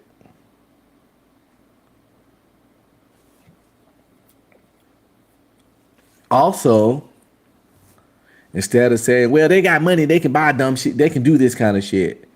If we take a lot of the time and energy we put into fuck shit and focus on different ways to get money, like I'm about to do as soon as I end this show, maybe we can have the money too, or close, or something like, whatever.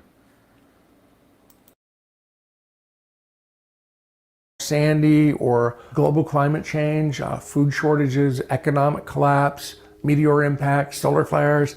You're listing my nightmares. Exactly. If those are the kind of things that bother you, this is the kind of facility it takes to not worry about those.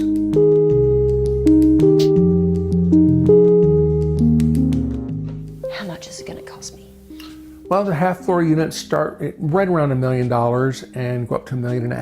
And then we have a full-floor unit. You're going to spend anywhere between $2.5 and $3 million for a full floor. Most of us don't have $1 million lying around to spend on a survival condo.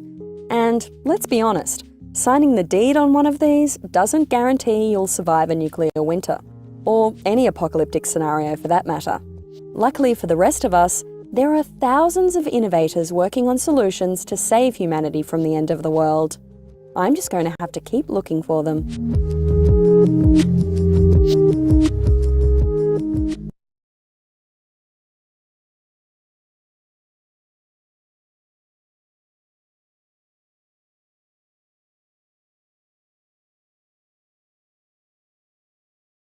I just think that's an awesome example to illustrate the priorities of one group of the population and us, the rest of us, you know.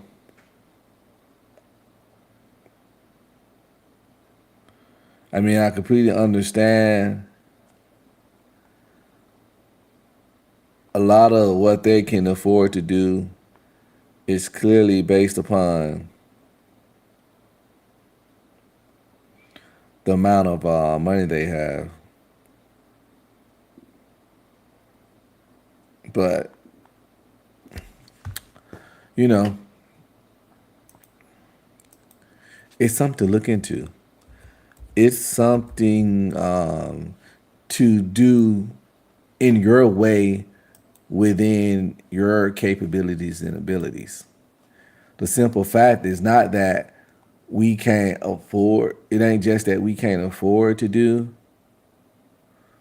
what they doing, which we can obviously. It's that we're not doing our version of it. I get it. We can't do, afford the bunkers and the fancy shit. But what does our version of planning for the worst case scenario, planning for the future look like outside of having guns and trying to pretty much becoming goddamn land pirates? Becoming bandits. Because when asked about these kind of scenarios, often the first thing people say, you gotta have guns, gotta have bullets, you got to defend and protect yourself. But it's your whole strategy is just pillaging and plundering.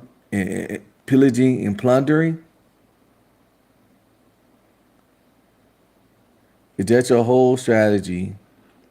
Pillaging and plundering. What happens when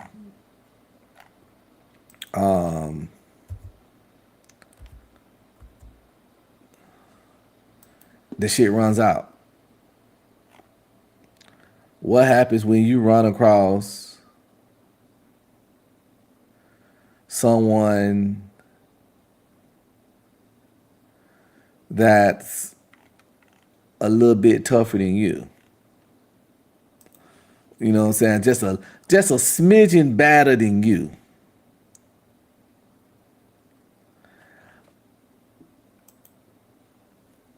If anybody know me, or if you don't know, I talked about it before, but if you know me personally, you definitely know that I'm a big fan of zombie movies and post-apocalyptic stuff, preferably zombie stuff. I read hundreds of zombie books and seen thousands of zombie movies. Everything, like, the reason I said so many, because I watch the B, the D, the C, the E, and the F movies. You feel me? And if it's a zombie movie, I've seen it. I don't care if it's on Hulu, Netflix, Tubi, don't matter. Zombie movies and shows is my shit. Sometimes the cheesier the better, but they do make some really good ones out there. I've read a lot of the books based on it.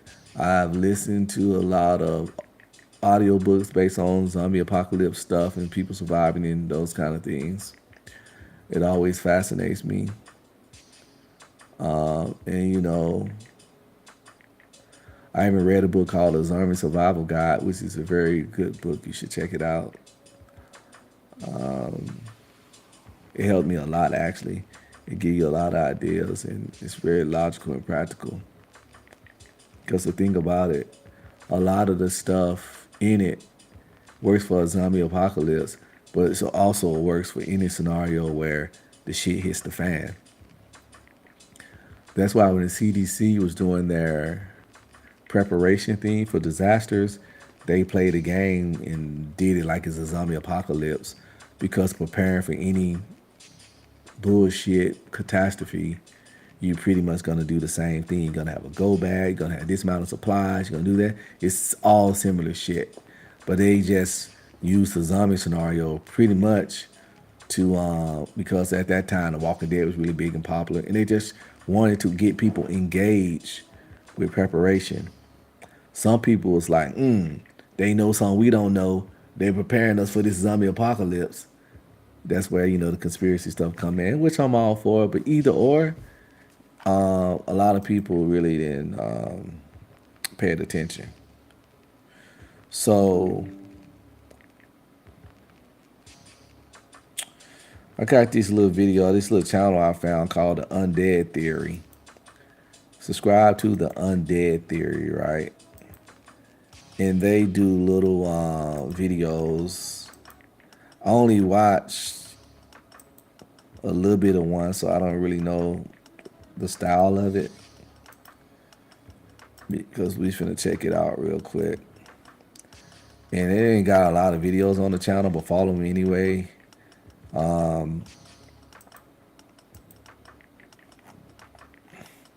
They got different things. Can you survive a zombie apocalypse in a cabin? Could you survive a zombie apocalypse in a mall? Are apartments good in zombie apocalypse? Can you survive a zombie apocalypse in Canada? Probably because of the tundra. Can you survive a zombie outbreak on a cruise ship? Probably not. Could you survive a zombie outbreak at a police station? Could you survive a zombie outbreak at a high school? Can you survive a zombie apocalypse in Iceland? We're going to start at one of the more popular ones, because people often say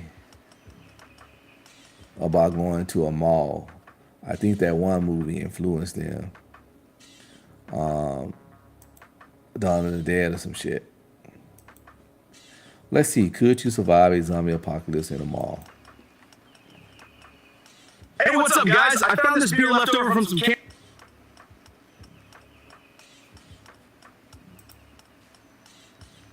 All the gates are down, the food court is full, and the dead, they're starting to pile up at every door. You've got space, you've got supplies, but can you actually survive? Ever since Dawn of the Dead 1978, surviving in a mall has been one of the most iconic scenarios in pop culture.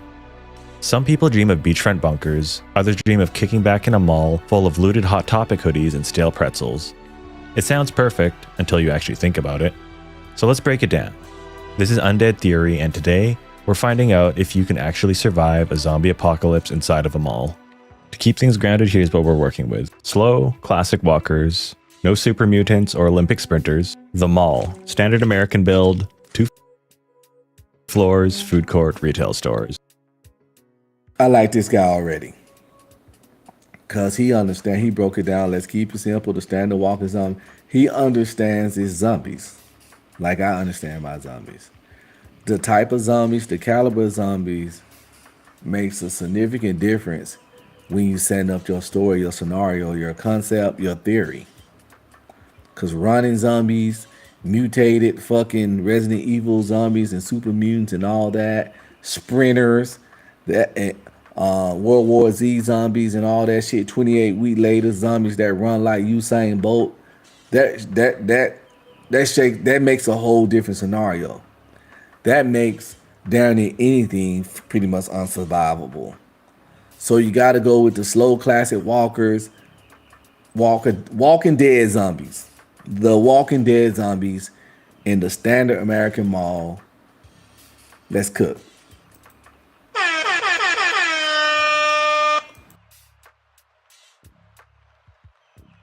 You or a small group of people, let's say 4 to 6, with basic prep, and limited gear. Let's start with why the mall feels like a dream scenario. You're inside a massive enclosed structure. Walls, ceilings, plumbing, insulation. Unlike hiding in something flimsy like a tent, this will actually protect you from zombies, or the like hiding in something flimsy like a tent, this will actually protect you from zombies, or the elements. You have a roof that won't leak, and actual fire safety systems. This isn't just comfort, it's essential for survival. Malls are packed with food courts, snack kiosks, vending machines, and frozen storage. Even with spoilage and early looting, you're looking at weeks, if not months, of non-perishables. Water is likely bottled and easy to find.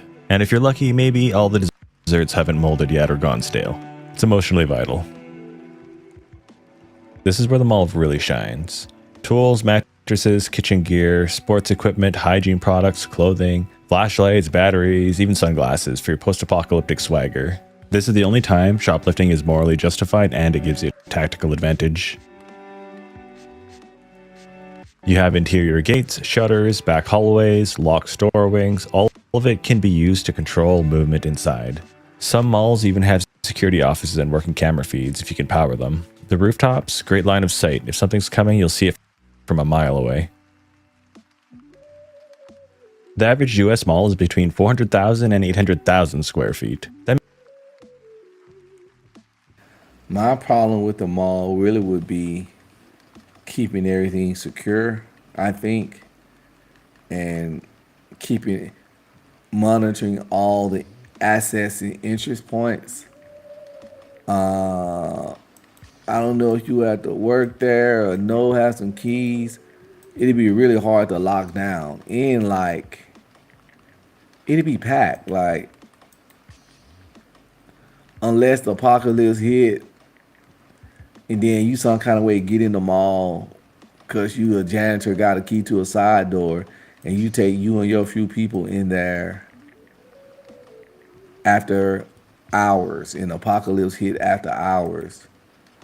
Because other than that, the mall might be, you have to clear that mall. Depending on when you go to the mall or how the apocalypse went down, that mall might be full of motherfucking zombies. Also, if you got the idea for the mall, you ain't the only one gonna have the idea. You might got some people want to get in the mall so bad they willing to drive a vehicle through the door, through the glass of one of the restaurants at the mall or some shit, and get in that way and figure, yeah, we might let some zombies in, but we can get in this mall and block off or secure a certain area or some shit. Or just desperation. Desperation calls for stupid shit where people don't be planning. So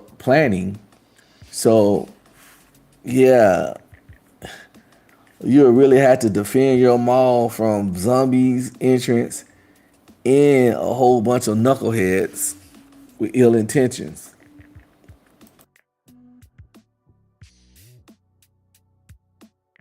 Not isolated enough. It's in the middle of the city. It's a public area. Everybody knows it exists. Yeah. Let's see if he even referenced any of that. I don't know. That's just what I think about the problematic aspects of a mall. That means you've got the square footage to turn stores into sleeping quarters, medical bays, food stockpiles, or even a gym if you're psychotic enough to live in the apocalypse. On paper, it's a survival utopia, but that's only half the story. Alright, let's talk about the cons. Everyone knows it's there. If you thought of it, so did every other survivor within a 10-mile radius. Malls are built to be accessible.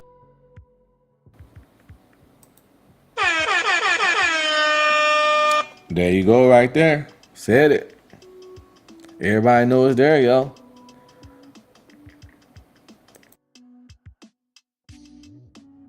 Accessible. Big parking lots, highway exits, glowing signs, all designed to pull traffic. That also means it's probably already looted or claimed. And if it's not, you'll be fighting to hold it. Most malls sit right in the middle of the city, surrounded by restaurants, gas stations, and neighborhoods. That means people, and people mean zombies. Every scream, every gunshot, every engine you run to keep the lights on is a beacon. Here's another major issue with malls. Malls are made for foot traffic, not lockdowns. And don't forget, the entrances are made of glass. Service corridors are tucked behind stores, out of sight, easy to forget, and the perfect place for something to sneak in or out. But the real threat, loading docks. These are, You know what I'm saying? You have to lock down, secure so much shit.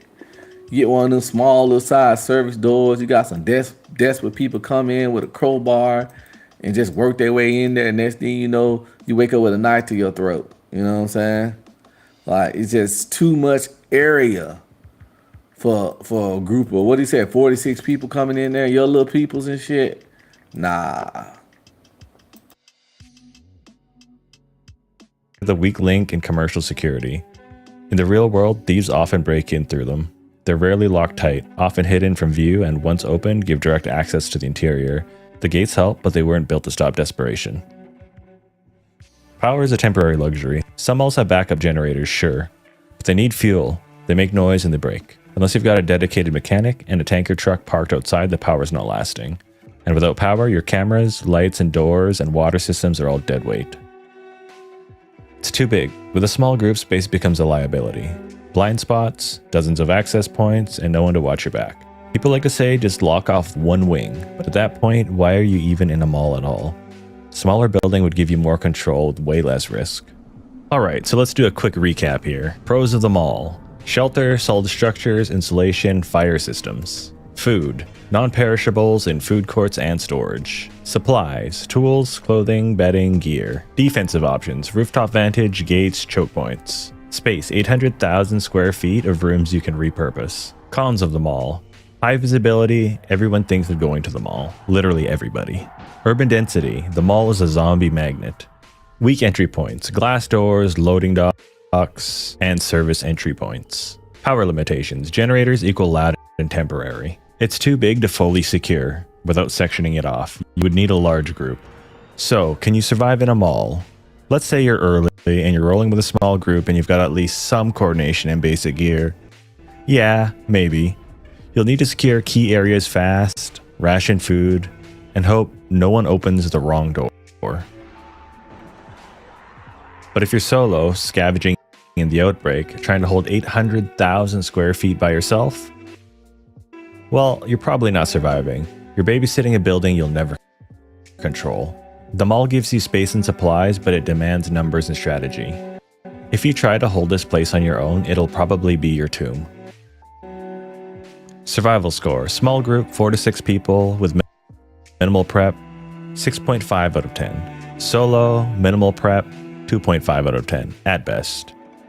But what do you guys think? Let me know down in the comment section below. That being said,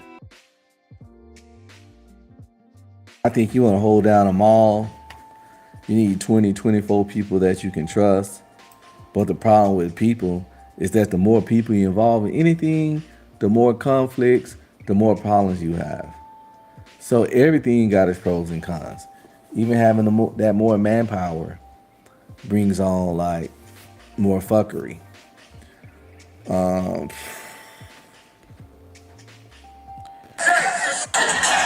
There's strength in numbers, but as we know human nature, there's also chaos in numbers.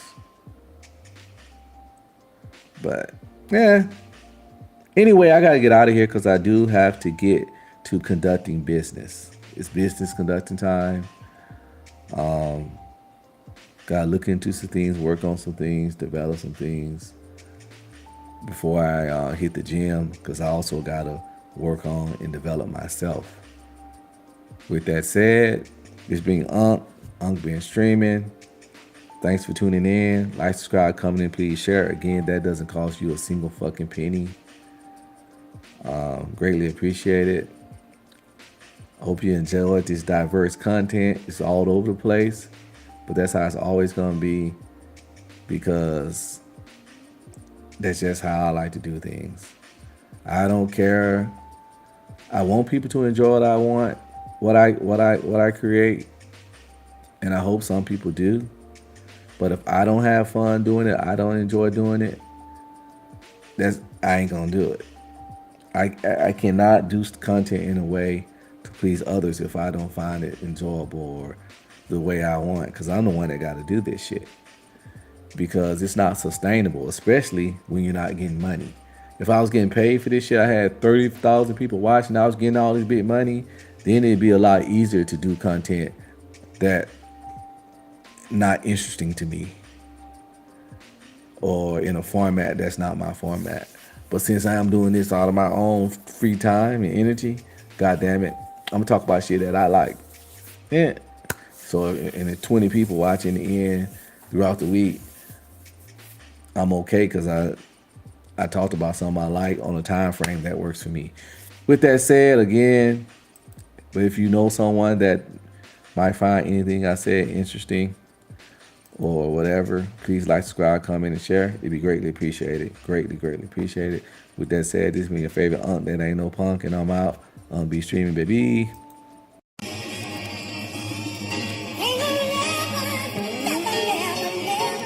Type shit.